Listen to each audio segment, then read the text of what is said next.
دو دلوں کی داستان قسط نمبر 6۔ تم سے کال پہ بات کروں، مجھے کسی اور سے کوئی فرق نہیں پڑتا، لیکن تمہارے اگنور کرنے سے میں بہت ہرٹ ہوتا ہوں۔ وہ اس کو کندھوں سے تامتے بولا۔ لیکن سعد، میں نے آپ کو اگنور نہیں کیا۔ آپ کو اگنور کرنے کی بارے میں سوچ بھی نہیں سکتی۔ بس میری آنکھ لگ گئی تھی، اس لیے کال پک نہیں کر سکی اور آپ اتنا غصہ ہو گئے۔ وہ سو سو کرتے بولی۔ اچھا رونا بند کرو، یہاں آؤ، وہ اسے سینے سے لگاتے بولا۔ پھر وہ اس کو ساتھ لیے صوفے پر آ بیٹھا۔ جانتی ہو نا کہ یہ موتی میری سب سے بڑی کمزوری ہے، اس لیے فوراً باہر لے آتی ہوں۔ وہ اس کے آنسو صاف کرتے بولا۔ خود بخود آ جاتے ہیں، میں توڑی نہ لاتی ہوں، اور جب آپ ڈانٹتے ہیں تو اور زیادہ نکل آتے ہیں، اور اب بھی آپ کی وجہ سے یہ میری آنکھوں میں آئے۔ وہ سارا الزام اس پر ڈال گئی۔ واہ، یہ اچھا ہے، پہلے خود غلطی کرو اور الزام سامنے والے پر ڈال دو۔ وہ اسے گھورتے بولا۔ مجھے گھورنے کی ضرورت نہیں ہے، ایسے نہ دیکھیں۔ وہ بھی اسے گھورتے بولی تو وہ ہنس دیا۔ میں جانتا تھا تم ضرور آؤ گی، اور یقین جانو مجھے بہت اچھا لگا تمہارا یہاں آنا۔ اب آپ ناراض تو نہیں ہیں نا؟ بالکل بھی نہیں، بس مجھے برا لگا تھا تمہارا کال اٹینڈ نہ کرنا، لیکن میں تم سے ناراض نہیں تھا۔ بھلا کوئی اپنی زندگی سے بھی ناراض ہو سکتا ہے؟ وہ اس کا ناک دباتے بولا تو وہ سیکھ کرتے اسے گھورنے لگی۔ ایسے نہ مجھے تم دیکھو۔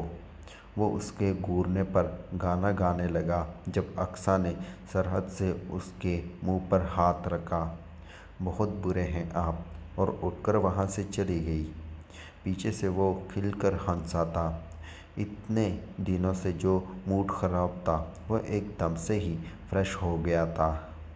ماہر، واٹ اے پلیزنٹ سرپرائز! وہ کمرے میں بیٹھا کچھ کام کر رہا تھا۔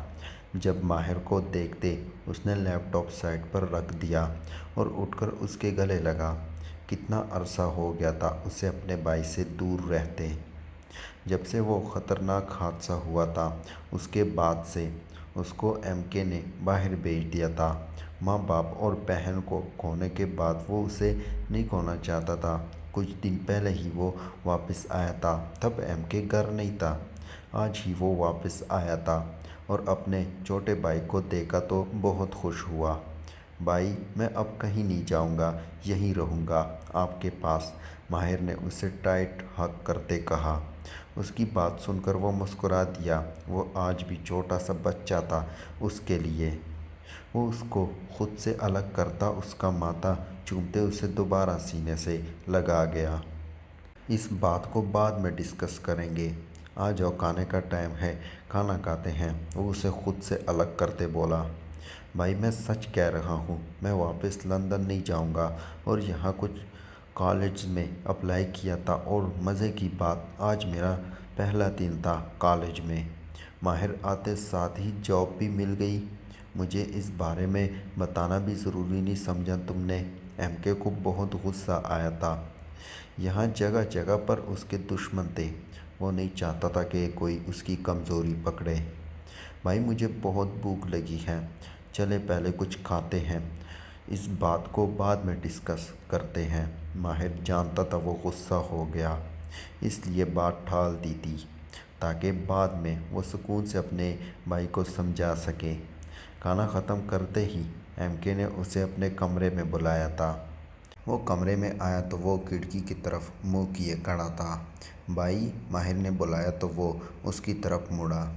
اس بے وقوفی کی کوئی وضاحت دینا پسند کرو گے ماہر خان؟ بھائی، اس میں بے وقوفی والی تو کوئی بات نہیں ہے، میں اب بڑا ہو گیا ہوں، وہ چھوٹا 10 سال کا بچہ نہیں رہا میں۔ بالکل، تم اب بہت بڑے ہو گئے ہو اور اپنی زندگی کا کوئی بھی فیصلہ کر سکتے ہو۔ شاید میری غلطی تھی جو تمہیں ابھی تک چھوٹا بچہ سمجھتا رہا۔ وہ ایموشنل ہو گیا تھا۔ بھائی، میرا یہ مقصد نہیں تھا، سوری اگر آپ کو برا لگا تو، وہ ایم کے گلے لگتا بولا۔ دیکھو ماہر، یہاں قدم قدم پر میرے دشمن ہیں، کسی کو اگر پنک بھی پڑ گئی تو بہت برا ہوگا۔ میری جان، تم میری جان تم سمجھنے کی کوشش کیوں نہیں کر رہے؟ بھائی میں بس اتنا جانتا ہوں کہ مجھے یہاں سے واپس کہیں نہیں جانا، آپ کے پاس رہنا ہے۔ اور دوسری بات میں جانتا ہوں آپ کے ہوتے ہوئے میرا کوئی کچھ بھی نہیں بگاڑ سکتا، وہ اس سے الگ ہوتے بولا۔ ماہر میں کون سا تمہیں خوشی سے خود سے دور رکھا ہوا تھا؟ اس وقت میں اتنا بھی طاقتور نہیں تھا، اس لیے تمہیں خود سے دور بھیجنا پڑا۔